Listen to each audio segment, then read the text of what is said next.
Halo guys, kalian tahu apa ya? Aku baru disenggol sama dokter Reza Gladys loh sayang. Baru ku baca ya, baru terbaca ini komentar dari beliau ya, yang beliau bilang mau mengirimkan krim flek buat aku ya, buat wajah aku. Mungkin beliau sayang ya lihat wajah aku seperti ini ya sayang ya, sehingga beliau mau tersentuh hatinya untuk mengirim produk dari dokternya sendiri ya. Terima kasih dokter, terima kasih, terima kasih, dadah. Baru lihat postingannya dokter Reza Gladys ya. Dia itu panik banget, katanya anak yang pertamanya kan masuk rumah sakit dan harus dioperasi kalau nggak salah ya. Gue sih nggak nonton sampai fullnya gitu kan. Cuman gue galvok sama komen-komenannya gitu. Di ngomenin katanya yang pakai mukena lah, harusnya bisa begini lah begitu lah. Emang kenapa sih kalau pakai mukena? Nih gue kayak begini nih, saban hari nih ya. Karena apa? Baju gue pendek. Kebanyakan baju gue pendek, celana gue panjang gitu. Dan kalau enggak gue pakai baju dress tuh yang sampai kaki, cuman ya bajunya pendek gitu. Dan kita kalau mau keluar-keluar ribet, kadang-kadang nyari kerudungan. Jadi alhasil pakai mukena. Bukan berarti gue nunjukin kalau gue tuh orang yang sholat, enggak. Dan itu tuh kayak seakan-akan tuh kayak salah banget gitu orang yang pakai mukena keluar di luar jam sholat gitu. Emang kenapa kalau kita pakai mukena tiap hari begini pun juga nggak masalah sebenarnya. Yang benernya emang itu tuh harusnya tuh seperti ini gitu, yang menutup aurat yang benar secara Islam, yang menurut gue ya, bukan menurut gue deh, jangan menutup aurat yang benar, yang sesuai yang gue pelajarin ya, itu yang seperti kalau kita pakai mukena ya kayak begitu. Kalau di luar negeri di mana-mana ya itu nggak ada mukena loh, jadi mereka tuh emang pakaian sehari-harinya dibuat sholat gitu coy. Makanya jangan ngata-ngatain orang kayak ya elam pakai mukena mulu kemana-mana biar dibilang rajin sholat. Bukan, kalau alasan gue tuh karena kadang-kadang gue kerudungannya hilang, nggak tahu kemana gitu, jadi pakainya begini. Udah gini aja jadi omongan gitu, keren amat Indonesia loh. Harusnya komentar kayak gini itu ditanyakan ke brand yang bersangkutan, bukan saya. Apakah stiker tersebut merupakan bagian dari packaging atau merupakan informasi tambahan dari suatu produk? Dan perkara stiker, aku nggak pernah mempermasalahkan suatu produk menggunakan stiker sebagai penandaan pada produknya. Kayak sudah sempat aku singgung juga secara regulasi di video yang ini. Dan juga sudah diklarifikasi oleh brand yang bersangkutan bahwa ini adalah masalah packaging. Karena packaging yang lama itu masih banyak, sedangkan NA-nya itu harus diperbarui, maka digunakanlah stiker untuk memperbarui informasi pada packaging yang sekarang. Di klarifikasi brandnya juga dibilang bahwa dari BPOM itu sebenarnya boleh, ya memang boleh. Penggunaan stiker itu bukanlah suatu masalah. Asalkan informasi yang ada di stiker itu adalah informasi yang benar, yaitu informasi yang bisa ditelusur ke cek BPOM. Justru hal-hal seperti ini yang kalian harus tanyakan ke pihak brand, ke pabrik maklon, atau bahkan kalau bisa sampai ke BPOM untuk mendapatkan konfirmasi apakah informasi yang saya terima dari internet itu benar atau enggak.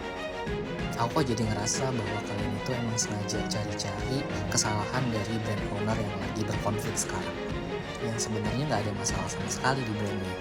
Apakah ini efek dari penghasutan? Aku nggak tahu.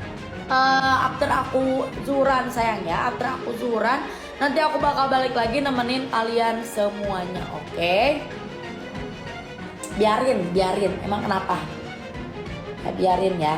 Yuk buruan ambil, digercepin, dicekot dan di paymentnya sekarang juga. Diambil, digercepin cuma di hari ini aja.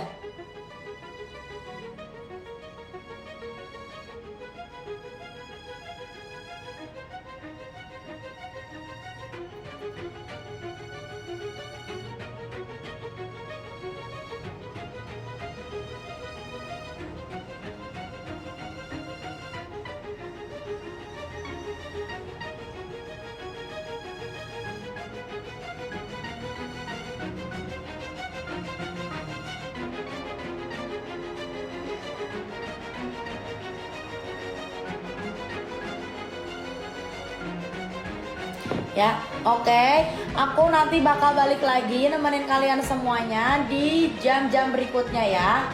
Aku mau pamit dulu sayang karena mau sholat dulu. Terima kasih banyak. Assalamualaikum warahmatullahi wabarakatuh. Dadah. Alasan apa sih? Alasan muda lu? Masa omsetnya merosot guys? Ini viral banget, ini viral. Kemarin live-nya lewat di gua, rame-rame aja. Era tipu-tipu sudah tamat. Emang ada apa sih? Emang tipu-tipu apa sih? Ini dokter nih jualan kan? Masa sih kalau dokter? Jadi kan bener kan? Followernya 6,9 juta. Gede loh. Gua cek dulu ya.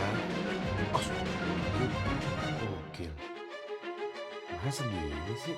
Based on kalau data sih seminggu 200 juta, sebulan 800 juta, 3 bulan terakhir masih 2,7 miliar. Sekali live masih ngasilin 100 juta, 60 juta, 60 juta, banyak kok. Ah berita aja hoak ini hoak, masih ngomset banyak itu. Tapi omsetnya kok sama lagi sih. Tapi tipe-tipe apa sih guys? Karena kemarin gue sibuk membuat video goyang-goyang, jadi gue nggak update gue. Era tipe-tipe. Enggak, itu hoak itu.